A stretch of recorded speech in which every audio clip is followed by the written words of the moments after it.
Peace, everybody. Welcome to another stream. Welcome to the weekly congregation service. It's very nice to hear from everybody or to see from everyone. Let me know. I have to use a different mic today because of the sermon. But can you guys tell me? Can you guys tell me if the microphone is sounding okay? Do I look okay? Do I look all right? Peace and blessings, everybody. Assalamu alaikum, Hamza. How you doing, brother? Arctic, peace. JS, peace. Yo, Victory, peace. Nice. All right, I'll just let people come in. There is some, how they say, some housekeeping that needs to be done before we start the congregation service. But today's congregation service is in relates to what is happening. So this is Patty, peace. Jafar, peace. Hello, Axel, how are you? I'm glad you guys are coming by. Nassau. Hi, man. Please forgive if I said something wrong about. No, bro, you never. I didn't hear you say anything wrong. We're good, brother. There's no need to say that. You can retract that. There's no need for an apology from you, man. I constantly see your name from way back in the day, brother. I don't hold grudges with people, nor do I get upset at people in that fashion. God knows exactly what's in my heart, and life is too short. I mean, like, the life on earth is too short to hold grudges and to become depressed about things that are not worthy of depression, or to get upset about things that if things are solved, then they're solved. God bless you more, my friend. Salam Rahil. Clinton. Muscle up, bro. That's what it looks like to me. They look like, yeah. Peace, Manak. Glad everyone's coming. You look amazing when you smile and eat pizza. Appreciate it, brother. Ah, man, I had pizza yesterday. Brother, what does the calligraphy in the back say? Okay, so that right there at the top, that's bism, right? So I don't like how it's a little short, but it's the tripod right now. It's going to keep going down. I have to fix it some other way. But you know what I could do? I could do that. Okay, so that's bism, right? Bism is in the name, in the name, Allah right there. That's, sorry, I have to, yeah, that's Allah right there. And then that's the alif. You could see the alif, and then that's al. So that's alif. That's the la, Rahman. So this is Rahman. And then again, that line at the top there, bro. That line right there, that's al.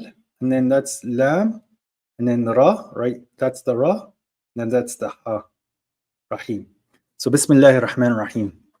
Lol, we eat pizza and need a nap. Mo eats two, goes for 9 hours. Pizza keeps me going. Yeah, subhanallah. I like pizza. Pizza is easy. It's very good. Yeah. Okay. So I'm glad that people are showing up. Let me just address some things at the start. I understand some of the content that you guys are seeing is somewhat a little aggressive and somewhat maybe targeted at a single individual. And I see your comments and I appreciate your comments in regards to making peace inside the community. But I want you guys to also understand that there's verses, aside from trying to get people together, there's verses in regards to people who want to fight you in your religion, okay? So the verses that you're talking about does not apply to people who want to fight you in your religion. So the individual that targeted me first, he clearly said in my comments on my channel, on my stream, when I'm defending the religion of God, he wrote, when me and Baba Shaiba are defending on the religion of God, he wrote in my chat box, I am waging war on them. Why? Is it because of my nationality? Nope. Is it because of my color of my skin? Nope. Is it because of my name? No. Is it because of something I did to him? No. It's because of my faith and my belief in God and how I approach my religion is why he wanted to literally, as the words were spoken, wage a war. I understand that individual words don't mean nothing to him. He does not put value to the words themselves. To him, he's a loose cannon and he says things and words don't mean what they mean. And then I realized that there was a comment on my channel later that he said that. And as most comments that are stupid, I ignore them. But he did make a threat, and I have to see if he follows through. Now, he did make a stream where he alluded and called me a semi-Sunni or whatever he wanted to say. I ignored it as well. There's no point of how they say, like, fighting in the mud, okay, or fighting in the sewers with pigs, with rotten. Sorry. So what ended up happening is on the stream of Baba Shuaib, this guy calls in and he calls me an MFer. Okay, this is to me also a word that has value. I don't use these words with people because people said it so much they forgot the meaning of the word. In Arabic, we have words similar to that. Actually, even in like the Hindu language, like Hindu and Punjabi, they have things like ban, right? Sister, whatever. Like you're doing it with your sister. So when you're going to say the word MFer, he's insinuating things about me and my mother's relationship. That's what the word means. I understand he's thug life and he doesn't see it that way. But to me, that's how I see it. So it's not about him also enforcing the what words mean in the language generally. I'm a person of intellect. I have to hear what this man is saying. So he waged a war and he quickly lost it. I I made a video showing how stupid he is because it's an intellectual war. And then I made a short also targeting him. And then I'm also posted a song because for me, I don't need to sit here and actually like, record a song 10 times to post it out. I can sit in freestyle and that's a blessing. God gave it to me. So I just made a freestyle just because I felt like making a freestyle because this is just another thing I'm going to throw at him for him to intellectually try to come at me. And now this is a stream. You see, this is a stream where it's live. So you get to also witness that I don't need to sit and prepare my information in a way that I have to read it and come up with it. I can just answer the questions. Now, there's two ways for this war, this lost war for him to end. As God says, these are the rules in the Quran of rules of engagement. I cannot express peace to him. I cannot send a branch of peace to him, okay? Because I'm clearly at a level higher than him. I'm beating him. So either he apologizes and puts a hand out for peace, and I'll remove the short and I will remove the video, right? And I don't care about the thumbnail. I will remove the video and I will remove the short if he apologizes, either publicly or privately, and he offers peace and he never talks about me or my mother again. That's one. Or two, right? The second option is he never retaliates, goes extremely quiet and never mentions my name again, and I will not produce any more content about him. If he takes another shot, I have even higher things that I can crush him with because it's very easy. You don't wage a religious war and then absolutely do nothing after you take your first shot. Because you see, God gave us discipline and a way to talk about this. Obviously, it's not a physical war, it's a war of spirituality and mentality. And he just does not match up. Okay. So when he's going to wage wars and say things because he's stuck life, the real life will eat him up. And then intellectually, I can eat him up. And if he wants to take it physical, he does not know me in any way, shape, or form because I don't even need to get to him. I can bring him to me wherever I am in the world because of my history and the people I know and the things that I do. It's not a threat. I just don't allow people to step on my toes when it comes down to religion. Now, I also want you guys to understand something. I don't go out against the Quran alone community and wage wars and say that you guys are wrong and this. If you come with information, I'll talk to you about peacefully and I don't lose sleep over it. You understand me? But I always find that the people who claim that the Quran is the Quran is talking about a flat earth or there are no rituals in the Quran, you guys are the quickest, not all of you. Some of you are appropriate in your manners, but you guys usually are the quickest to remove everybody from the religion except you. And you guys in your groups, because I did sit with your groups and I did debate some of you, and that's a point I'm going to make a little later. If you guys are talking about theology, which you rarely do, by the way, you guys turn on each other. So you guys end up talking about worldly life and relationships and things that have nothing to do with the Quran per se, the language of the Quran, because you guys are not aligned. You guys are there's more confusion than there is common ground. So that's why I don't do it. Why did I sit in those groups? Because there's individuals I went there to literally rescue from that mentality. So some people will come to me in regards that there's no rituals, and then I start talking to them and they start to express things and I show them the errors in the Quran that they're making because they heard somebody or they did something and somebody showed them something and it was completely incorrect. So I destroy the premise of what the person gave to them, and the person thinks. And this non-ritual man starts to follow a ritual, man or women actually, and they start to have somewhat of a ritual in their life.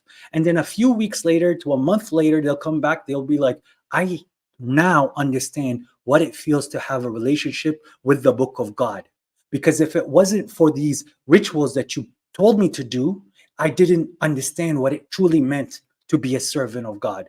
So the people said, thank you for them understanding the importance of the ritual. And then they actually started to have a relationship with the Quran. And they started now to remember God in a way that it's limiting them to calling other people MFers or to coming up with ways and arrogance. As God says in the Quran, وَحَقَّتْ كَلِمَاتُ رَبِّكَ عَلَى الَّذِينَ فَسَقُوا إِنَّهُمْ لَا يُؤْمِنُونَ. And the words of God have been fulfilled on those that have like completely strayed away from the word. They will not believe. So I'm not sitting here. I don't think maybe I from the two options, I don't think this man has it in him to know how to apologize because of how arrogant he is. To me, that's why I put that the horns and stuff, because I dealt with that individual, that type of individual, that prototype many times. It's not in him to humble himself to the word of God and apologize when he knows he transgressed. When he called me an MFer publicly, the way that he thought that he was going to show equilibrium is call himself an MFer. If he's an MFer and that's what he calls himself, it doesn't mean that he made it equal with me, because he's just an idiot who self-oppressed himself, but he didn't have the time to apologize properly because he knows he took the first shot. But with that said, listen, guys, me and Baba Shuaiba, and I'm telling you this, this is 13 years ago. We were on two corners of the world, two different places in the world, opposite places, okay? This man was going through his life and I was going through my life and the experiences on what we wanted to do with God. I personally made a covenant with God. I made a promise to God in something that I want to accomplish, okay? And with that covenant, there's rules and regulations because God tells you how to make covenants with God. Yes, there's the covenant of you to going into submission, but you can have a personal covenant with God. And that's an episode for a different time. I made a covenant with God and I started to produce what I needed to produce from a very young time, and I had enemies all over me. But part of the covenant, which is there, because me, I want to follow the message and follow what the messenger is doing. So I want to be a disciple of the messenger. So you understand. God promised us, for me and someone like Baba Shuaib, and the way that we met, there's a 0.0000001% chance in the world of that event occurring on how we actually ended up meeting, by the way. And the person who was involved in that, he himself could not believe that chance on how we came together for me to have a way to talk to Baba Shuaib. And at the beginning, it wasn't very easy. But that coincidence itself, it shows that God is helping us and bringing us together so that we can accomplish whatever I promised God that I want to accomplish and whatever Baba Shuaiba promised that he was going to accomplish. So we eventually clicked and we knew how to work together. But what I'm going to tell you is something that's very clear. If I am holding my part of the covenant with God, one of the promises, because of the Quran, I've already won. Do you understand what it means? I've already won. Even if I'm killed, even if you guys all, even the whole world turns around me, I have enough signs from my Lord personally that I know I'm on the straight and narrow path. But I'm not here to attack my Quran alone believers because I don't chase believers. But a lot of things that you guys say is incorrect. Do I have to sit here and chase you and hammer you and all this? No. But why do you guys with the different interpretations feel like you have the need to do that? Especially when now we're making headways against our enemies, which me and Baba Shaiba, if you look at early videos, we tell you it's going to occur. That's how sure we are. You're going to hear about us online, offline. We're going to fulfill the task that was bestowed upon us. You understand me? So this is what I wanted to do about that man. So one option is he apologizes publicly or privately. There's ways to contact me, right? And if he apologizes and puts a hand in the peace, no grudge is held, right? I will maintain the peace and I will remove the insult, not insult of stuff, but the video and the short, okay? And if he does not retaliate, nor does he open his mouth and he sits quietly and he doesn't want to apologize, he should never mention my name in public in a way that's derogatory again, because I will crush him. And the third option is he could retaliate. And if he retaliates, I promise, as God is my witness, I will defend my religion, even if neither of us are in a place where we're happy. Put it that way. I have absolutely no problem. You insulted my mother. You don't know my biological sisters and brothers. You don't know you don't even know my family name. You don't know who we are. You don't know what we're capable of. Because when you're going to throw that word around to us, it's something that's very important. That is my mother. Do you understand that? And my God is even more than that. So when you're going to say you're going to wage war because of my religious views and then insult my mother, already from where you're from, Somalia, when you utter words like that, what happens in your country? In your language, if you're going to insult somebody by his mother, what happens in your country? In Somalia, I have a lot of Somalian friends. None of them ever went to that level, and I understand because how close it is to our country. If someone utters that like something like that to somebody who has self-respect, I have the right to step on your neck, and you know that. So let's just put that to the side, and now let's actually talk about why it's important to understand the actual meaning of the Quran. It's not about what you presume that's going to happen in the future, because that's just you personally trying to understand the eschatology and the future events, which the messenger himself was not privy of or not aware. Okay, so he does not know what's going to happen to you and what's going to happen to us. And now I would like to talk to you about the word, which this is where we're going to start our sermon. First, I do seek refuge to God from the accursed devil. And in the name of God, the merciful, the gracious, God implores us to use our consciousness to remember God often and to maintain the limits of God and to try to find common ground and to be a big community. One of the reasons that why God has brought the Quran, it's a mercy and a guidance for mankind, because mankind, unfortunately, they kept slipping, and people, when they slipped, they used the verses and what God has revealed before to get at each other instead of to build each other. Yes, sometimes the verses can allude that the person is in a negative position, but you don't take that personally in an emotional sense. You take that as a learning process so that you don't feel that the verse is applying to you, and you improve. And you remember that we did come from Adam.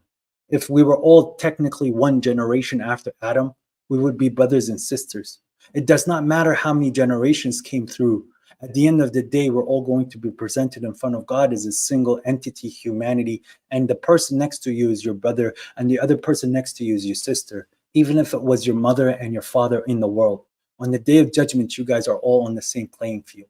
Right now, we do have hierarchies, and we have people that we have to show respect to, and there's people that we need to help below us. But it never gave you the right to step on people. Now, one thing that I want to make very clear to you is that God in the Quran, and I'm going to share a verse for that for us to explore together. Let me just pull it up. Present. Yeah, screen. On the screen. I want to share this one. Okay. So this is, 1 second. This is the verse that I want to show you, where I think it's Zumar, right? Chapter, verse 18. I'll make sure that I'll get the right chapter groups. Zumar, right? I'll get you the name of the, sorry. So it's 39:18. Okay. So let's look at the verse 13, 18, and 39. When God says, right? And as for those who avoid idols, this is 17. Lest they worship them and repented to God. For them is good news. So give good news to my servants. So for those who avoid idolatry, or even taghut, those who really go above and beyond in transgression. And God talks about his servants. Who are his servants? Those who listen to the word and follow the best of it. Those are the ones whom God has guided. And they are those of intelligence. Okay. So there is a concept here that we have to remember. Who are those the ones that God has guided? And they are those of intelligence. These are positive things here that the Quran is expressing about us as humanity, that we want those labels upon us. I want to be guided, and I want to be people of intelligence. Okay. And speaking of intelligence, God has blessed me with something that is amazing for me. This is not an ego. This is not for me to sit there and to throw things at people. And I'm not going to give you specific numbers. But, I did take a test when I was younger in regards to the intelligence and the quota. And I was put in the top 2% of the world, or the 98th percentile. So when I am connecting things, God has given me an authority on understanding certain things and connecting them together. Intelligence is not about knowing the data like internally. It's not data that you're born with. Intelligence is the ability of putting things together. So taking an object and understanding how the object works and seeing how it connects with something else, if the connection is correct, those are the people of intelligence. Okay. So when you guys are coming and listening to me and you're seeing like, wow, he's knowing things and understanding things, this is not from me. This is not something that I could build myself. This is something that God has trained me as a child without me even understanding that it was God until much later. And this is also available to you. It's not about intelligence can be built. Yes, there is the genes and the nature and history of people that give you a basic level.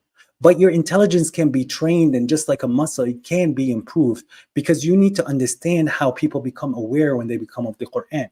So when God is telling us those who are guided and those who are intelligent, we have to understand what the words are being said. Now, this brings me to the topic today of sujood.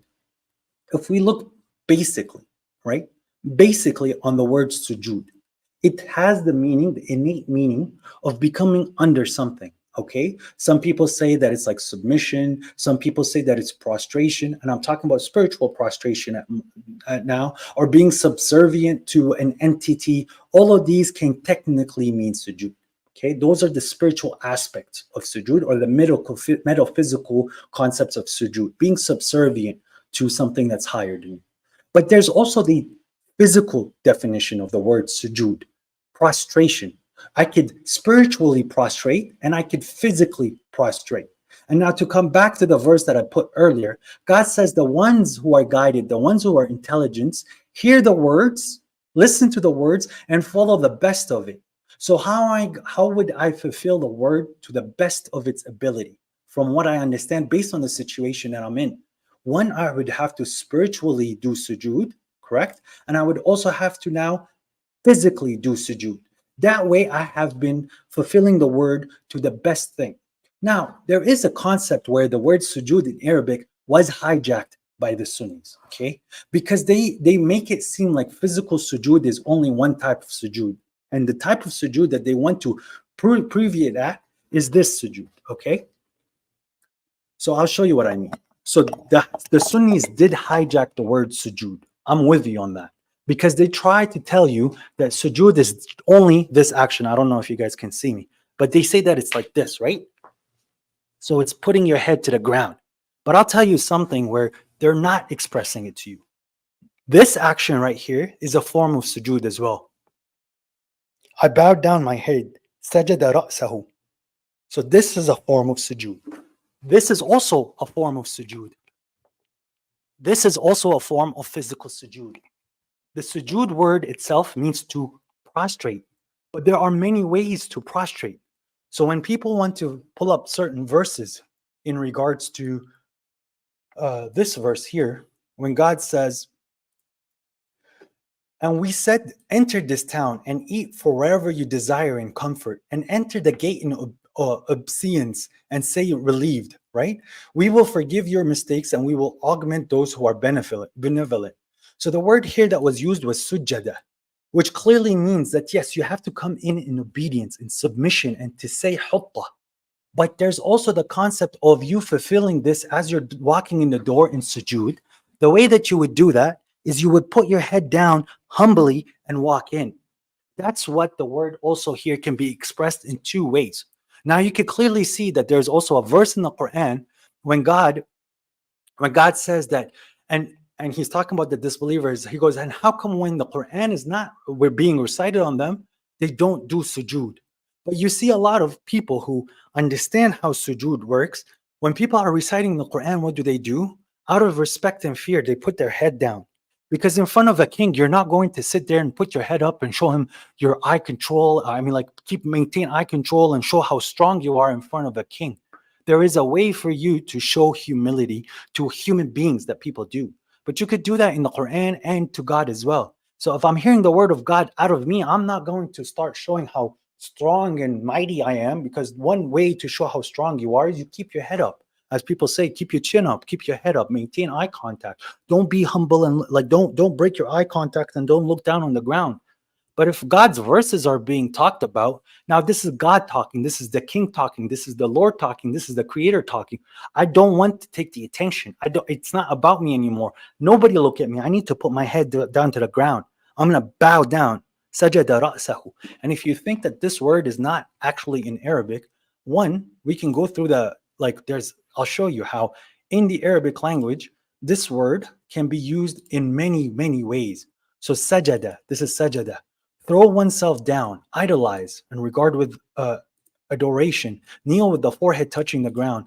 Show reverence and respect to God by kneeling before Him. Prostrate, bow down, gloomflect, kneel. But this is not the only one. Like you have kauto. It can also mean panhandler. It can mean junior, initiate, right? It can mean so many words that it has. Places of prostrate. So it has ways, sajjad, which actually also means rug, which is something that you put on the ground. So the word itself has many intrinsic meanings, both spiritually and physically. Now, I write this here in Chat GPT just so that you could see that the thing has some ways of expressing to you languages. Is I'm not asking it anything in regards to religion, but I just put sajada ra'sahu. He did sujood with his head. Okay, he didn't sajada all the way down, just with his head. And I said, is this correct? And it said the phrase sajada ra'sahu translates to his head bowed, or he bowed his head in Arabic, which might be grammatically correct depending on the context. However, if you're referring to the Islamic act, this is where the Sunni hijacking occurred. And this is where the training of this machine started to talk about the hijacking of Sunnism, where sajda, physical sajda, means only one thing, which again is not the case. However, if you're referring to the Islamic act of prostration during prayer, the phrase you're looking for would be more along the lines of sajada lillah, he prostrated to God, or sajada bi ra'sihi, he bowed his head for clarity. Would you like to clarify the context for the meaning you're aiming for? No, thank you, Chat GPT. We're pretty good right here. Now, so the reasons why I'm talking about this is I want to go back to the verse where God clearly states to us that those who hear the words and follow the best of it, those are the ones whom God has guided, and those are the ones of intelligence. If you really don't believe that it is going to humiliate you and humble you and ground you to, aside from spiritually prostrating to God, being subservient to God, that the physical has no concepts in reality and that it's not something that is beneficial for you, you have honestly taken out a big portion of the religion, because you are now not showing your actual humility and loyalty to an entity that called himself the king. There's ways that people treat the king in the world today. The words that are being used is for the human to understand. God is talking to us from the perspective of a human. A human understands what a king is because that's a word that has been given to us. And God attributed that word to himself. And he's not just a king, he's the king. You could, as people say, the king of kings. I don't like that, because to me, he's the only king. But obviously, some people have kingship in the world, and God called people kings, right? But they are still subservient. They're kings of humans and communities. But God is the king of everything. So for me, it is very important, as God says in the Quran many times, to stand, which is, yes, physical maintenance, spiritual upkeeping to maintain something. But there's also a physical concept of it, which is aqimu, stand, right? And God is telling me to stand and prostrate. So when I do it physically, I'm also doing it spiritually. And this is me following the best of the words that have been given. Now, there is also a concept that people already knew this. So the word salah and the word sujood and the word ruku', by the way, and ruku' is not this. This is, people call this ruku', right? Technically, but in the literature, in the actual literal, this is also a word that was hijacked by the Sunnis. The word ruku' comes from rika', the corner. This is technically what ruku' is, right? So like this is raka', kneeling. So God says ruk'an sujjadan. So it's talking about a single action. So for me to go into sujood down here, I have to go into ruku'. So ruk'an sujjadan. This is in the context when the words are used together, and it's not ruku'an wa sujudan. It's not saying kneeling and prostrating. He's saying prostrating, kneeling. So it's the two words in one action. There are times where ruku' is used also in its spiritual sense, and there's times where sujood is only used in its spiritual sense. But if the verse could be understood physically and you start to apply it physically and spiritually, you are following the best way the word could be understood. Now, as I said, these words are already there before Arabic. So the Quran did not introduce the word salah. The Quran did not introduce the word sujood or the word ruku'. As God clearly states in the Quran, وَمَا كَانَتْ صَلَاتَهُمْ عِنْدَ الْبَيْتِ إِلَّا مُكَاءً وَتَصْدِيًا, which means like they were clapping and whistling is the way that they used to pray in the physical. This is the disbelievers. So the word salah was already there and present, and you guys use Arabic poetry on the different ways that salah could be understood. But even to them, salah was also understood as a physical thing. But not every context makes it spiritual. And if you look literally, and I don't know how people don't look, and it's such a simple thing to find. Here, if you just look up the word prostration on Wikipedia, they give you an image. The different degrees of bowing and prostration here drawn from Eastern Orthodox religious liturgical uses. Liturgical is like the prayer. So you see, this number 6 is a form of sujood, laying down completely where? On your freaking on your chin, right? But it's not how people are seeing it. This is number 5 is what you're used to seeing. This is all forms of sujood. See, so right now, he's not in the form of sujood. This is the form of sujood. He put down his head. This is him bowing down now. And this is also sujood, where it's even deeper and then keeps keeping deeper. All of these are sujoods. So you see what I'm saying? So when people are telling you there are no physical in the Quran, the word itself innately can mean physical and spiritual. Are you following the best of words? Do you understand that word when God is telling you that there's a prescribed time for you to recite the Quran, to stand in isolation or in a group where you're dedicated in a purified state, for you to recite or hear the Quran in a form of sujood with your head, and you're listening and understanding. And then when it's done, you do the best form of sujood that you could do, which is you get down on your knees and you put your head on the floor and you cry to God. Now, if you think sujood is about establishing or being subservient or being submissive to God, this is something that you technically have to do one time. During your submission, you become sujood. So why is God in the 96th chapter, where God says to the prophet or the messenger or the speaker, he goes, did you see a servant? Did you see the man who stops a servant from prayer, salah, right? And then God talks about that person, and then at the end he goes, do not obey him, prostrate, and get closer. Well, if the man is trying to do a prayer, in your understanding of the prayer, he's already in a form of sujood at that moment, the spiritual sujood. Then why God is ordering him to do sujood again if he's already in the spiritual sujood? So this is where your logic, it does not sound to me correct in the overall form, of what the words are actually being said. I cannot follow it to the best way when God clearly has shown me proof in my life that there is a physical and spiritual sujood. I'm going to do both. That way I can be of the people who are guided, and I can be the people of intelligence, because that verse is going to be applied on me. Now, God is talking here in regards to the people who stay up at night. وَالَّذِينَ يُبَيِّتُونَ لِرَبِّهِمْ. This is staying awake. يُبَيِّتُونَ, right? لِرَبِّهِمْ سُجَّدًا وَقِيَامًا, prostrating and standing. So I'm already standing up the night. I'm staying up the night, right? Yubayituna is staying up during the night. I'm prostrating and standing. So here again, physical from the way that it's understood.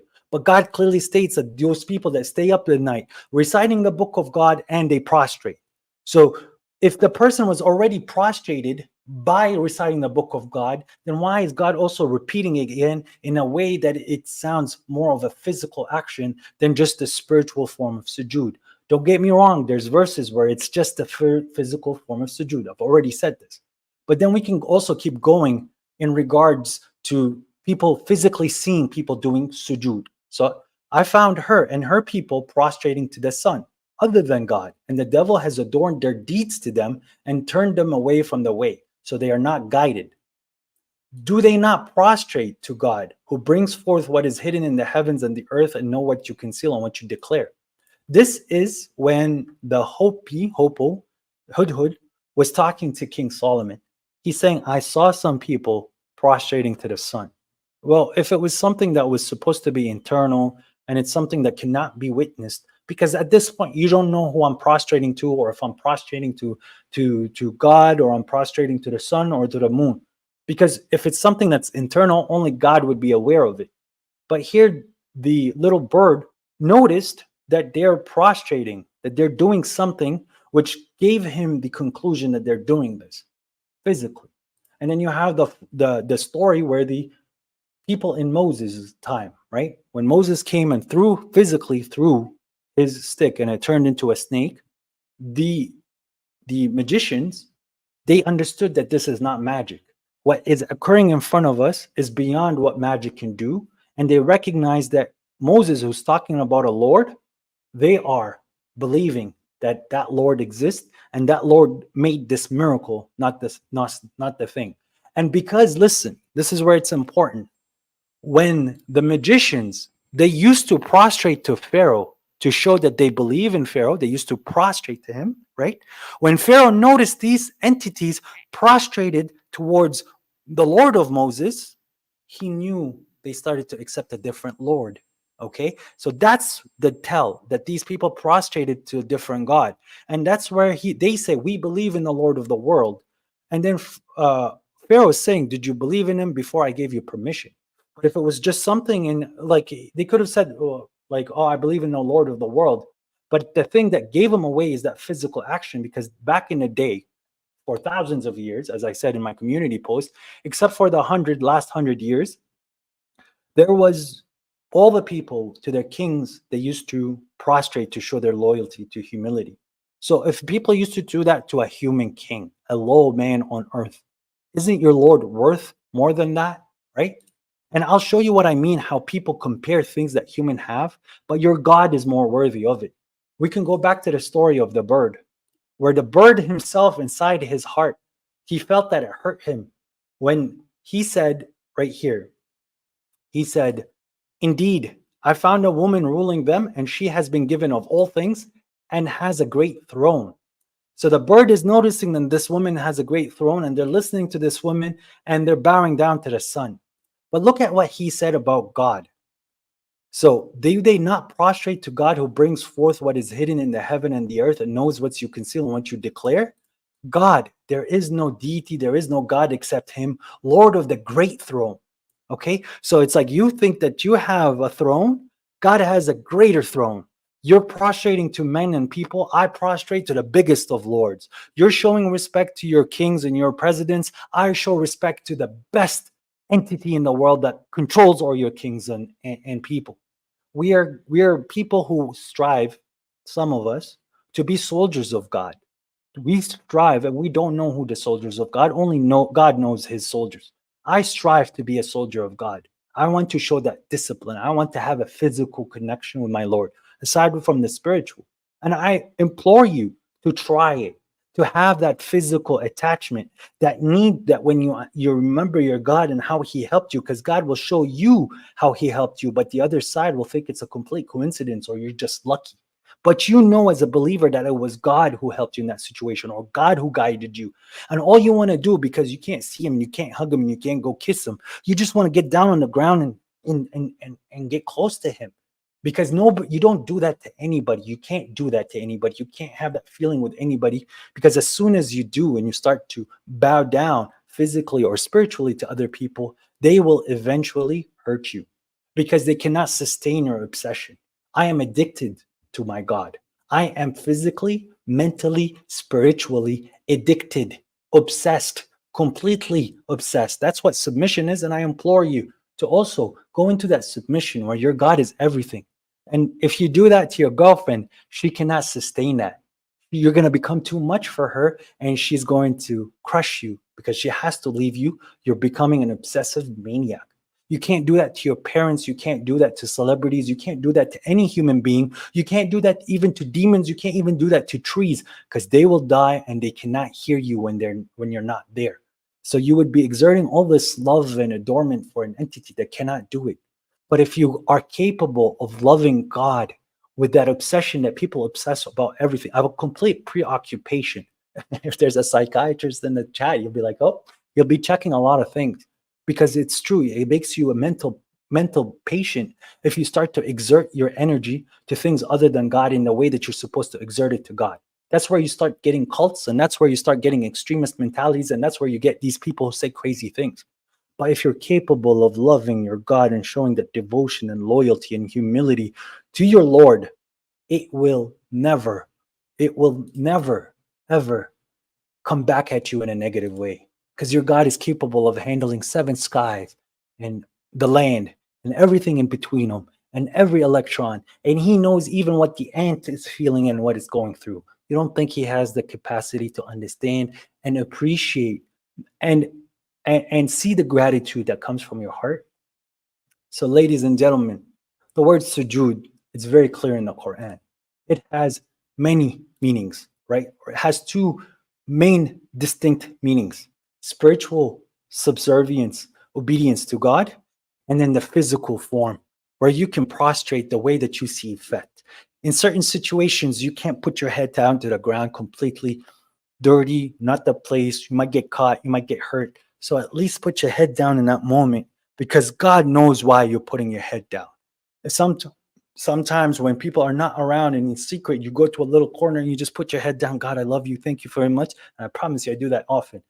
I do that very often. If I remember a verse and I see it apply to me, as God says, and when the verses are, when they remember God's verses, or the verses of God is recited upon them in a certain settings, وَيَخَرُّونَ إِلَى الْأَذْقَانِ, and they will like prostrate to God, because that's the love it's a physical way of getting close to God. Now, if you guys don't have the physical touch to get close to God, it's very hard to take you seriously. It's very hard for me to see somebody saying, oh, I don't want to prostrate to your Lord. Well, he's your Lord. You don't want to show that like humility and subversion that you're talking about. And I tend to find you people being very arrogant in your approach. It's not someone that I can, if I don't see you prostrating to the Lord that you love, it's not somebody that I can wholeheartedly trust. I can maintain the peace as I maintain peace with everybody.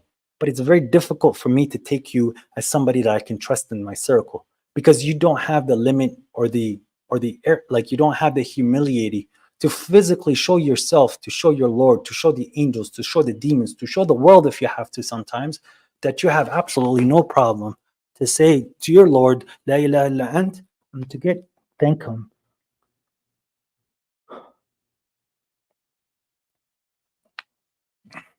Am I now you think that I did that to the wall, or you think I did that to this thing, or what? It's not something that you, it's different. It's so different when you prostrate. Yes, if you prostrate and you're thinking of something and you're saying that you're prostrating, that's what you're prostrating to. But for me, it's God. Okay. And this is going to take me now to the point as a challenge. And it's the memory and the remembrance for the believer. In the word Arabic, khuruj, okay, or kharaja, means exit, right? So to exit. So there's a word kharaja. It's on the same scale as sajada, which we said is prostrate. Kharaja, there's a place where you do the exiting from. That's called a makhraj. Okay? So kharaja has a place for an exit, makhraj. Sajada, where would you do the sajada? Masjid. That's where the word masjid comes from. The word mosque in English. Okay. So the people who say there's no rituals, what do you go do in the mosque? What's the masjid for? For you to sit and talk to each other. And if you're saying that alcohol is legal, is that where you go drink alcohol at that point? And if you're saying that pork is legal, is that where you go consume pork, gamble, and drink alcohol to however much crazies? That's obviously not what we do in mosques. You don't do that in your houses. I understand that. I'm sorry for that shot, and it hurt my heart for saying that, so I apologize. But for me, the mosque is something that's very important, because it's a place that's supposed to stay pure and clean physically, for you to physically have a place to do sujood in the masjid, right? And for you to talk to God in a place that is dedicated for people who want to come and to worship their Lord and to serve their Lord and to be brothers and sisters in a community to hear the word of God. If they're hungry, they can go eat there. But the whole concept of a masjid, the word masjid, is sujood, as God says here. And this is what I feel like you guys are kind of technically doing. It's saying, and who is more unjust than one who prevents the mosques, masajid, plural of masjid, of God from mentioning his name therein and strives in their ruin. Those it is not for them to enter the mosques except in fear. For them is disgrace in the world, and they will have a terrible punishment in the hereafter. The mosques are houses of God. It's a place where you're welcome to have a place to sit, to ponder about your Lord, to feel peace, to eat, and to also worship your Lord without nobody scrutinizing you. And if people are building mosques, masajid, a place of prostrations, temples, temple, a place of to divide people, then those mosques are evil. Those are not mosques that are dedicated to God. So I want you to understand, guys, there is concepts for you to really ponder about. I did make a community post, and I'll share it for everybody to know what I'm trying to tell you. Um, there are many people who lived in the Quran for 1,400 years. These conclusions that you guys are coming up with that are only evident in the last 50 years, are you claiming that nobody is that intelligent, that smart? For 1,400 years, nobody repeated what you said. Much of what I say, and I mean the much of what I say, despite it going against the orthodox Sunni approach or the mainstream Islam, there are records of people saying what I said throughout the history. Okay, there are records of people saying Abu Huraira was a liar. Okay, there are records of people not agreeing with the sacred months with what Sunnis say. There are records of people praying differently. Okay, so there are things that there are records of people putting their hands next to them when they're praying. So the conclusions that I'm attaching myself, I'm extracting from the Quran, I'm seeing other people in history reaching the same conclusions. But these critical conclusions that you're reaching, it's very difficult to find people in the history that said what you said. Okay, so for me, this is important. You're not that special and you're not that unique, that God is only telling you and nobody else in the world that got that. God said he guides whom he wills. If you're the only person, you're just sitting by yourself on an island and you're making the conclusion by yourself, you bet yourself that you're in trouble. Like you're most likely not correct. So this is something that people are not aware, because I talk to the Western side of the world. But the Arab world, there is a huge, huge community of people being Quran alone, Quran centric. There's this gentleman, Dr. Ali Mansour Kayali. Okay, he's been decades on TV. He goes on TVs. He went on debates. He's very known in the Arab world for being a Quran alone and a Quran centric submitter, and also a believer. And he's also a person who does many lectures. As you can see, he has 1.85 million subscribers.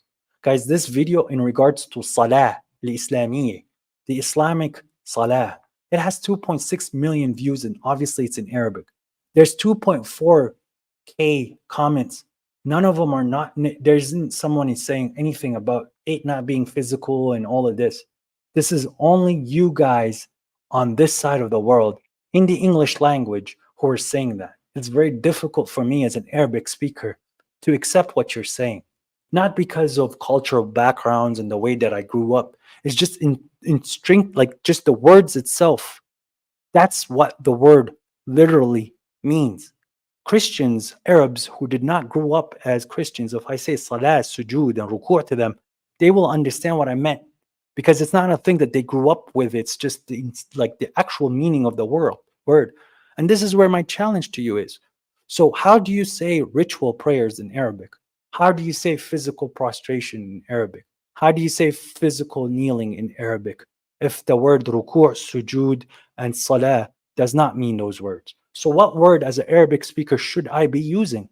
These are questions that are very important for you to ask yourself, because that is how we get down to the right conclusion.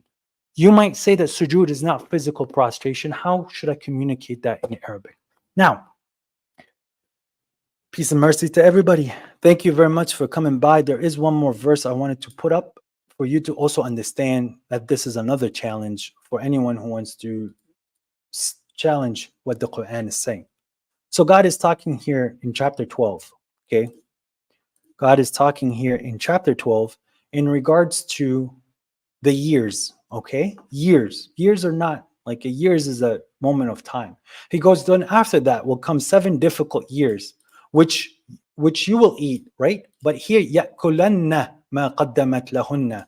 So it's the years that are eating what you brought forth to it. يَأْكُلَنَّ مَا قَدَّمْ يأكلن ما قدمتن لهن. So ثم يأتي من بعد ذلك سبع شداد. So it's like God is قال تزرعون سبع سنين دأبا فما حصدتم فذروه في سنبله إلا قليلا ما يأكلون ثم يأتي بعد ذلك سبع شدادا يأكلن ما قدمتم لهن. So لهن here is talking about the years. قدمتم is you, and the years are eating. So this is not a physical type of consumption. Okay, this is consuming, but it's not physical. As God says that the people who are consuming the wealth of an orphan, they're consuming in their bellies fire. And there's people who consume sin. يأكلون السحت. They consume the forbidden. So there's a concept of يأكلون that could be understood as spiritual. Imagine me now. No, you're not, Ali. Imagine me now to say that because there are places in the Quran where yakulun or eating is understood as spiritual, that it's spiritual everywhere in the Quran. That means I can't eat anymore because that's a pagan practice. Sorry, I don't mean to make fun, but astaghfirullah.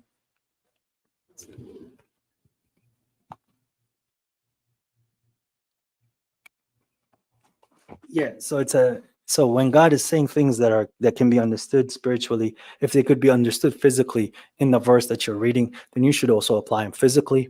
There are spiritual warfare. You could say that the verse is about fighting is all spiritual warfare and there are no physical fighting, but you clearly know that there's physical war. There are verses in regards to spiritual sujood, spiritual ruku', spiritual salah, maintaining a proper connection with your deity. But then there's also places where it's physical. And if you could apply physical, then follow the best of words. And I say this, and may God forgive me and forgive you. And yes, my channel is now open for questions. I apologize for me in the sermons. I'm not doing it for the chat. I'm doing it for people to remember God. I appreciate your comments. I'm going to go through them. If you guys have any, if you guys can say, sorry, I read a comment. What does this guy say? Yeah, so if you guys have any questions, any comments, place them. I will go through them. I do have a meeting in the next half an hour, so we only have half an hour, okay? And no, Ali, I saw your things. You're not. So, salam. Okay, it has been a running practice. Exactly. So there has been a practice of ritual prayers much longer. Also, do not defame others in the chat. Yeah, exactly. Thank you, Sister Ashley. All right, peace, everybody. I'm going to go up a little bit. I know I was talking. Let me see if I can catch up. I apologize, guys. This is my man right here. الجيوش العربية الآن تسجد لغير الله. That's beautiful. He's saying that the armies of Arabs right now, they're subservient, right? Yasjudun to other than God. Right? So this is in the word that it's being said, it's said in a way that it's spiritually understood, right? But actually there's also physical. I've seen soldiers physically prostrating to their presidents. Do you believe in bid'ah? There's good bid'ahs, and it's in the Quran. When was the Quran revealed? This is not a question for a Quran alone believer to ask. I've seen you in Farid how he responds to hadith rejectors. I've seen you in Farid's stream asking how to respond to hadith rejectors. No, last time he was on the stream, me and Farid have a positive relationship. We don't see eye to eye in regards to theology, but that man, I actually have a lot of respect because he's capable of having a respectful discussion without him losing his cool, because to him, he's sure in what he believes, and he knows I'm very sure in what we believe. So we have an intellect discussion, which is very difficult with other people, because he actually starts to address the material that's being presented to him. We might not agree with the conclusions, but the way that he handles himself, he reminds me a lot of the people I grew up with when I was in the Middle East, of like, the proper etiquette, and we don't need to get eye to eye, but it's a healthy relationship. So I wish more Sunnis were like Farid, because then we could actually get to a common ground where we're all happy. So I wasn't asking him about how to respond to hadith rejectors. I was like, why are you hating on hadith rejectors when a certain thing happened? And then me and him, we poke at each other. But he's a very good man. He's a very good man. I respect him. Despite, again, and there's some Christians I'll say the same thing. Like I have a friend called Andre. He's a Christian, and he's a very good man. Like he's an extremely good man. But yeah, I just can't understand his theology. Salat comes from the word Arabic ittisalat, which no, it doesn't. It means salu. Hopefully it means connection. So it's like that's a wasla, by the way. Sorry, guys. Alhamdulillah. Do Quranists listen to Tabari ibn Kathir? Well, we don't call ourselves Quranists, but look, man, it's not about listening to them or them dictating to us, right? There's certain things that they said which align with the Quran, which we've already came to that conclusion by God's grace. Then what are we going to do? Call them a liar when they're saying the truth? But there's things where they're clearly lying about the verses of God, and we're going to say you're lying. And of course, they use external religious guidance, which is not there. I'm from Canada, brother. Nice. Peace. All right. Bro, Telegram is banned in my country, but I want to join your Telegram. Is there any way? You're going to have to use the VPN. Salam, brother. All right. Your energy is too valuable for this guy, man. Brother, it was super easy. It's super easy. I've had actual proper wars with people. Can you please do a full video? Okay, at the request of my brother, Abu Sulaiman, I don't know if he's still here, but he did ask me to do a concise video in regards to my understanding of the methodology or the Quran alone movement, and that is something that's in the works. That one's a very extensive video. So yeah, what caused you to leave Sunni Islam? I read the Quran. Brother, do you have a Discord? I don't use Discord, but there is a account there that is under my name if you want to send a message, but I barely use it. The only time I use Discord is if I want to go debate a certain group or hang out with them. So I think you shouldn't. No, I don't use Discord. I don't like Discord. No, Discord is not a place for me. Now, the people who created Discord are aligning with a theology a mentality I definitely don't agree with. And the name of the program itself is to cause discord, and that's what a devil does. So it's been dedicated to the devil. I don't want to do it. Okay, now as for this question, Code 19 has some basis, correct? But it's not the end-all be-all, and he made some errors in the Code 19. I don't believe that he is, it doesn't matter. He's saying that he has a temporary status of a deity. So he's not committing shirk. It's a messenger cannot say that. But technically, as the statement is shirk. I'm not saying that he himself is worshiping a temporary deity. But the thing is with the Code 19, okay, they say that it proves that Hafs is correct. But then you have the recitation from Shu'bah, right? Which the diacritics are different, but the consonants are the same. It's just there's differences in diacritics. The Code 19 would work for Shu'bah, so why isn't Shu'bah the one that's correct? So this is not how it works. I already answered this. Guys, I just remembered someone wrote a comment. A streamer once wrote a comment, made me laugh because your sister in Yemen wants you to like the stream. I don't know if you guys keep seeing these comments under Islamic channels where it's like they put this niqabi and they say your sister in Yemen needs your help, and she writes this whole wall. He writes this whole thing. It's a scam, guys. It's not real. All right, are you uploading more Quranic remedies? I am trying. I really am trying. I don't debate that stuff, but if they're gonna throw shade at me, I will then really deal with that kind of stuff. We have bigger issues, as I said. Yes, we follow Sunnah of God. we are aware of God's sunnah. Yes. Peace, everybody. What do you think about homosexuality? It's not legal.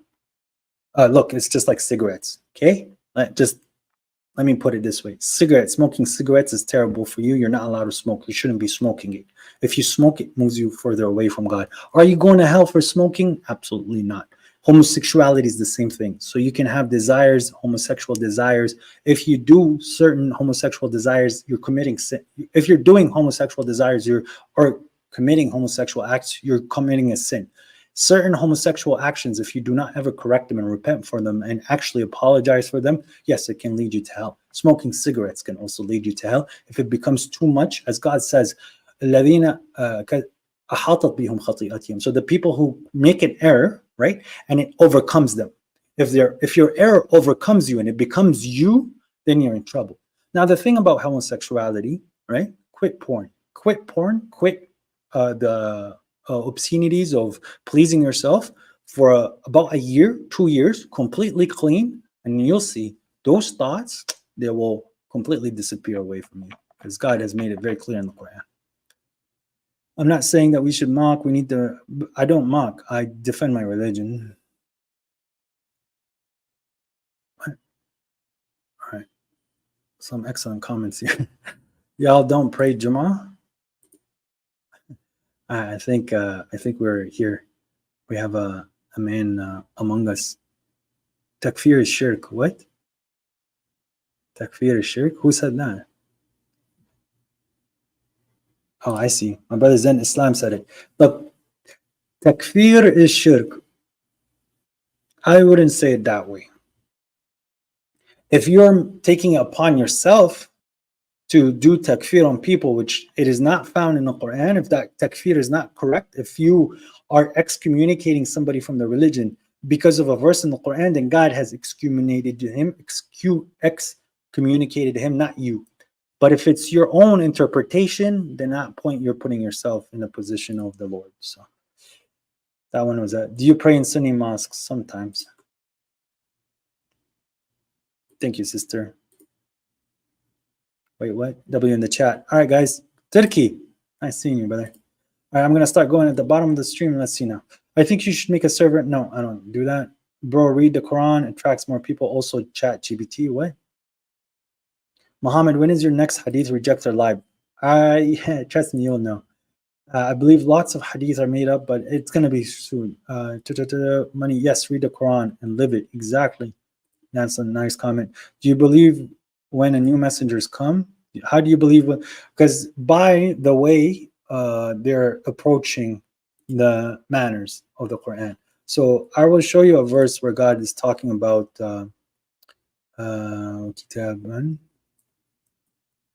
kitaban fassalnahu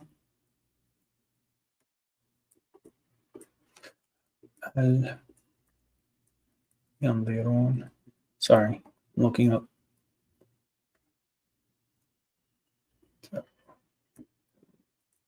I type really slow now. All right, cool. So it's 6:158. We're gonna go to verse 6:157 actually. Let's go 6:157, and we'll share this tab. All right. Here we go. Or you say, if only the book was revealed to us, we should have been better guided than them. Therefore, a proof has come to you from your Lord, and as a guidance and mercy. So who's more unjust, the one who denies the verses of God and turns away with? We will requite those who turn away from our verses with an evil punishment for what they have been shunning.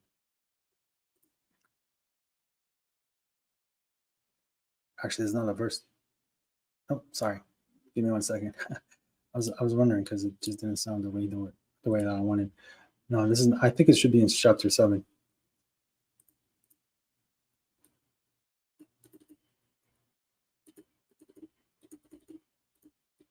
Let me. Araf. Yeah, it is chapter 7. I was wondering 7 because that was chapter 6, but it's 7. 7:53. There we go. Okay, 52. And we have certainly brought them a book which we have detailed by knowledge as a guidance and a mercy for people who believe. So we certainly brought them a book, right? The book that is being talked about is this Quran. If you look at the context, they're talking about this Quran. God is talking about this Quran. Are they waiting only for its interpretation? So the interpretation of what? The book, or the deliverance of the book. The day its interpretation comes, those who forget it before will say, see this? The messengers. So sorry. Are they waiting only for its interpretation? The day its interpretation comes, those who forgot it before will say, the messengers, plural, of our Lord has brought the truth. So do we have any intercessors to intercede for us, or could we return to do other than what we used to do? They will have lost their souls on what they used to fabricate, diverted from them. So when the interpretation of the book comes, which the book came after the prophet, on the day of judgment, the people will say, the messengers of our Lord has brought the truth. Why? Because they know the interpretation of the book that came after the seal of the prophet. So therefore, there were many messengers who were explaining the interpretation of the book to people. See what I'm saying? Cool. Yeah, as I said, that we looked at the wrong verse. Brother, do you think Baba Shuaiba could be a messenger of God? That's a question that you have to ask him. What I know is Baba Shuaiba is delivering the message, and he is a disciple of the messenger in a very wise way. I, as a person who's a believer in God and who's also on the same mission, I have to support him as much as possible. If God puts one of us, either of us, or like more of us, in the position of messenger of God, would you guys actually believe?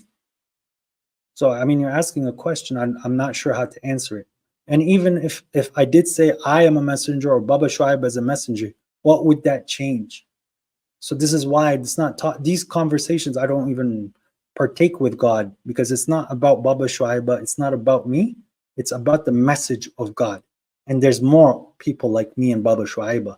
So is the gentleman also who has 1.85 million views, is that person also a messenger of God? No. But when it's not about yes or no. But when we're telling you the message, all these people, then the messenger in that point is the book. So it's you guys have to detach us from the picture. Remember this. I understand some people like to support us and help us and see how we're like doing our jihad, our effort, our striving, but we have to be detached from the message. It's not about us. It's not about us. But in certain points, if I'm telling you something that will save you, I'm telling you it's because the message has made it clear. So the messenger is telling you through us. I hope that makes sense. This is a very difficult concept for us to explain to you because you have to be in it. It's something that you have to reach the conclusion. I can tell you certain things, subhanAllah. I can tell you certain things that as much as I try to explain it to you, I cannot let you understand it other than if you're in it. And Baba Shuaiba will agree. We can try with all the words that we have and as sophisticated as we can and as much as clear as we want to be and to explain to you the concepts that we go through. But if you're not in it, it's very difficult for you to grasp it. Okay? So Jesus has disciples, right? And he's asking his disciples, who are my ansar to God, right? So me and Baba Shuaiba, we are ansar Muhammad. Do you understand that? But we're not Muhammad's ansar. We're ansar to Muhammad, to God. So we're his supporters, his victors to God. So what did our prophet do? Okay, our messenger, Muhammad, what did he do? He didn't go around to tell people how to eat with your left or right hand, and that's not, no. He had a mentality. He had a worldview. He had enemies, as God says that he had an enemy. He had his spiritual empire, okay? Because physically there's nothing left of Prophet Muhammad. What's left is his spiritual work. Physically there's nothing other than the mosque, astaghfirullah. But it's still not for him, it's for God. But now me and Baba Shuaiba, we understand this. So we go into the mind of the Prophet. We nusalli ala nabi. Okay, so we go into the mind of the Prophet and see what is the most fitting approach for us to handle what we need to handle. So all of the people that are throwing things at us, we already won. See what I'm saying? We already won because my Prophet already won. My Prophet is still being talked about for 1400 years. I want to die and go to my grave and my name still be mentioned for a ripple in time, because that way I would be getting benefits. And on the day of judgment, I say, God, I did this for you and I supported your messengers. Because not only times I sit and support Prophet Muhammad, well, I do that the most because of the Quran, but there's times I sit and I have to support Jesus. And there's times I have to sit and support Moses. And there's times I have to sit and support Noah. Okay? So when you're asking me, am I a messenger of God? Or if you're asking, is Baba Shuaib a messenger of God? It doesn't, that answer will not change a thing. Yes, no, no, yes. To you, it will not change a thing.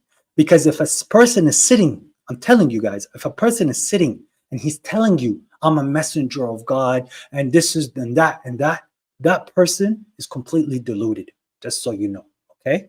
Because the way that a messenger will approach the matter, it's extremely clear. And Rashad Khalifa couldn't be a messenger because he sat and started to say that he's a messenger of God. I'm being extremely clear with you guys, okay?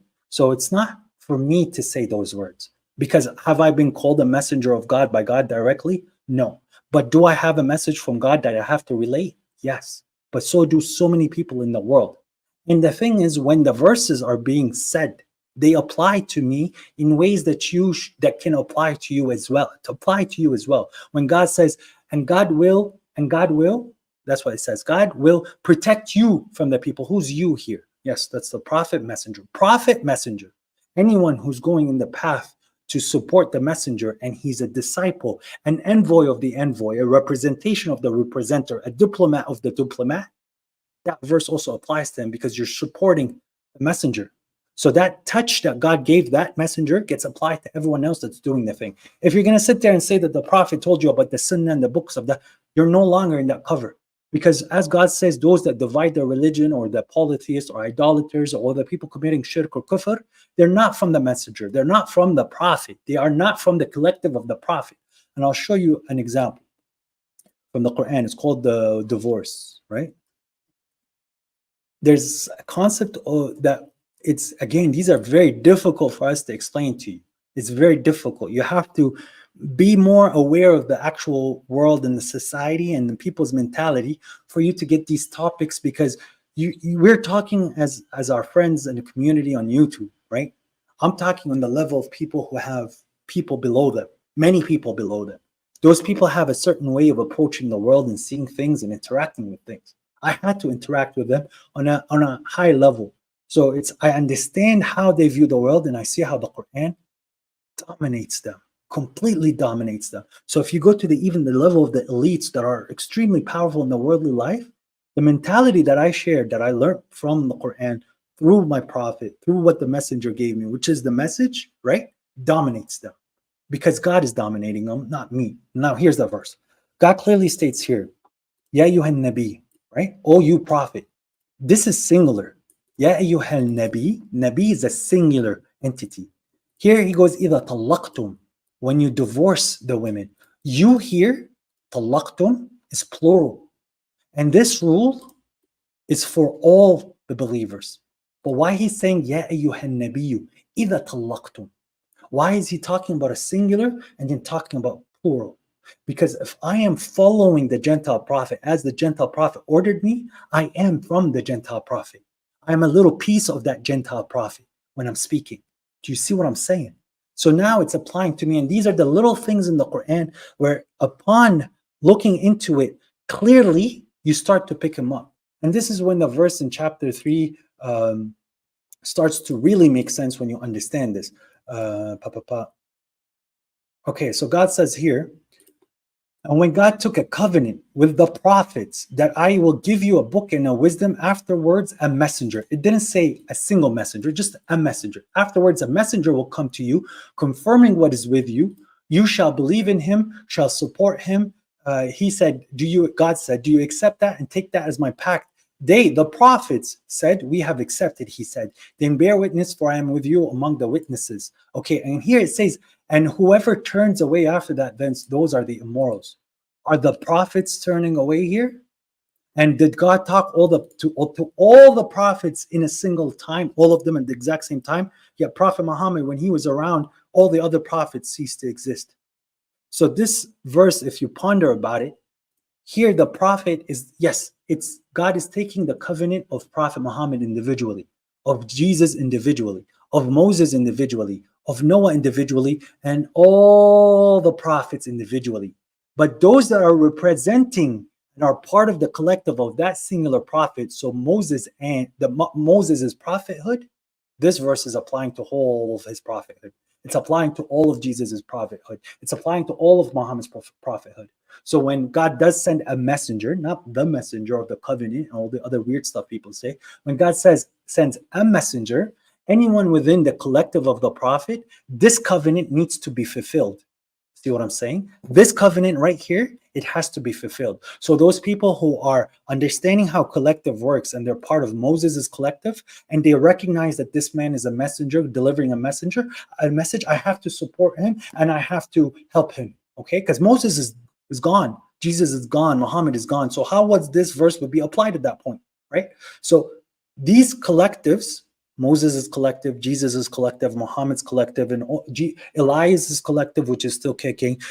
John the Baptist's collective is still around. David's collective, Solomon's collective, which is technically one collective. You have also the collective of Israel. You have the collective of Abraham, which has sub-collectives. So the collective of Abraham is technically all the prophets below him. And then you have Noah, and then you also have the collective of Adam, which is humanity. Well, now we're talking about specific small parts of the bigger system. The small part of the system, which is the Prophet Muhammad system, and then the prophet. Do you see the word here is used as prophet? Prophet Jesus' system and Prophet Moses' system. When a messenger shows up, all these collectives need to support him. And whoever doesn't, what does God says? Whoever doesn't, what does God says? And whoever turns away after that, thence are the immoral. So when God is using me or using Baba Shuaiba, or using anybody, as I said, Muhammad Ali or Habib, and in the moment, in the slight sliver of a moment, he says something where he's delivering the message of God, all the collectives need to come and support this man, always. That way we would beat the devil 100% of the time, except if God wills other things. See, guys, this is why these people have no idea how deep the world is. And they want to come here and they don't even know what they're saying. Mr. Iftikhar, you don't even know what the hadith is. I follow the best of hadith. You follow the devil's hadith. How's that go? Woo, that was easy. No, that's not possible. You're comparing a messenger to a prophet. There is no messenger that will outshine a prophet. It does not make, it's not possible other than if he is a specific prophet to a certain people. But then that messenger himself is most likely also a prophet, which there are no more prophets. So you are ended with just messengers, just messengers. How can a messenger, a disciple of the prophet, outshine the prophet? Like, do you really think anyone in history is going to make a ripple, a ripple to the size of Prophet Muhammad or Prophet Jesus or Prophet Moses? That is not, except if what God wills, but it's not foreseeable, because the morality and the connection that you need to have with God, like the how in tuned you have to be with God to be a prophet, is something that is incredible. That door, it's like that door is closed. But a person who's in tune with the Quran can understand that mentality. It's so extremely difficult to reach it. Like if you're, and this is such a weird example, think about the Matrix and who's training Neo and all this stuff, right? Okay. You have to go through the levels of reaching this awakeness, this awareness, right? You can somewhat see the awareness of a prophet and how important his thoughts and his words are, because it actually almost manipulates the word, but it's from God. So like they're asking the prophet, send us a king. So the prophet sat and he prophesied. He said, God has chosen Saul as a king, because he's seeing what the future would hold. He's prophesizing. And because he's prophesizing with God, he's saying things and he knows because he's a prophet, it will manifest. These are extremely difficult topics for someone to grasp. And the Prophet is teaching you how to be what? A disciple of the message. SubhanAllah. How deep is this, guys? How deep have we went in this sermon? Question and answer. So you guys, when Baba Shuaiba is speaking, I'm telling you, for your own sake, show respect. Even if you don't agree with him, you need to respect that man, because there's a duty upon you. If you say you believe in God and the Quran, anyone that's sitting in the front lines, right? Anyone who's sitting in the front lines and he's battling for you, for your community, despite you not understanding or agreeing or accepting a certain interpretation, you support him. You support him against your enemy. Unless if he now starts to talk about blasphemous things, then at that point he has moved away from the message. I have yet to see him get to that level. And there's times, I promise, as God is my witness, there's times where he said things I don't agree with. And God has pushed me in my life in a way for me to sit and intercede on his behalf for the day of judgment. Put it that way. That's how much I love my brother. And if I recognize that he said something that I cannot help him see, and there is differences between us, I will sit and beg God to forgive him and to intercede for God to intercede that he made an error. That's fine. I made errors too. I made errors in the interpretations that I need help. No, Gabriel is not a prophet. Gabriel is a messenger. And that's how we shut these people up. If Gabriel is a messenger and you have to obey God and obey the messenger, who was the Prophet Muhammad obeying? He was obeying Gabriel, right? What's the words of Gabriel? Oh, in the Quran. Guys, there's a verse. I've been preparing this verse for a while. And sorry guys, I do have to go soon. What are we talking about here? Can someone please explain to me this verse here? Like it's extreme. Any Sunnis in the chat? The Quran is God's book, God's words, which is clearly came down from God, right? But just out of curiosity, can someone explain to me here? So I swear by what you see. And what you do not see. Indeed, it is the word of an honorable messenger. What's the word? Oh, and it is not the word of a poet. Rarely do you believe, nor the word of a prognosticator. Rarely do you take heed. A revelation from the Lord of the worlds. So wait. Whose words did God say? Indeed, it is the word of an honorable messenger. Isn't this, that means qala rasul, right? So this is what the messenger said. That's what the Quran is saying. The Quran is saying that this is what the messenger is saying. So if I want to know what the messenger said, I have to go to Bukhari, or do I have to go to what God has brought down to the messenger and the messenger said? Woo! All right, guys. I do have to go. I do have a meeting in about 2 minutes. I appreciate you guys. Thank you for coming. This is the end of the sermon. Guys, we're winning. That's what's important. So because you've won, this is where I'm going to end this sermon with. Because you know you have won, okay? You know God's promise.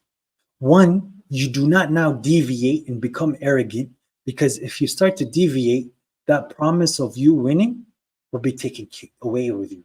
But if you understand that you're doing your best to maintain God's laws and limits, and you're praying to God constantly, and you're keeping a physical connection with God, and you're loving God with all your heart, and yes, you're still asking for forgiveness so you don't end up in hellfire. But the words of people who are completely ignorant, who are completely stupid, who are completely deluded, who are completely lost, who are completely miserable, who have hate for you, their words shouldn't even affect you. You should look at them, not even pity them. Like, God has favored me with this knowledge. God has favored me with this wisdom. God has favored me with this amazing life and worldview. And I'm capable of hearing these people's hurt and pain. And it's not even like, it's not even changing me.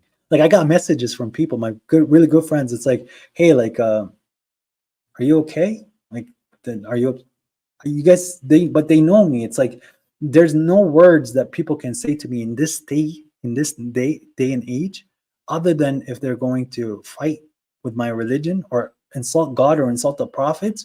At that point, I get hurt. That's when I really get hurt, when someone insults God or insults the prophets. But if you're saying things to me, I don't care. I really don't care. But I have things I have to respect, and I have guidelines and lines, is just so that not everybody can come say what they want. Sometimes, as God says, we have to slap down somebody. You know, like he comes, tries to slap you, you slap him. You understand what I'm saying? Like, if I need to punch somebody, I'll punch somebody because he's coming to punch me. You understand me? And if I hurt him and killed him, it's not for me to kill him. It was not my goal to kill him. And I'll ask God for forgiveness. And if God forgives me like he forgave Moses, my Lord is very understanding. But I'm not the one going picking fights. I'm not the one throwing rocks. I'm not the one sitting and pulling down communities that are supposed to be from me. Okay? But what's in store is even better. Thank you very much for you guys coming. Yes, we should also definitely pray for the people who are who need our help, by the way. All right, guys. Any other questions? Really quick. No, I do have to go because I did promise the man I would have to go. Assalamu alaikum, everybody. Peace. Shukran. Peace.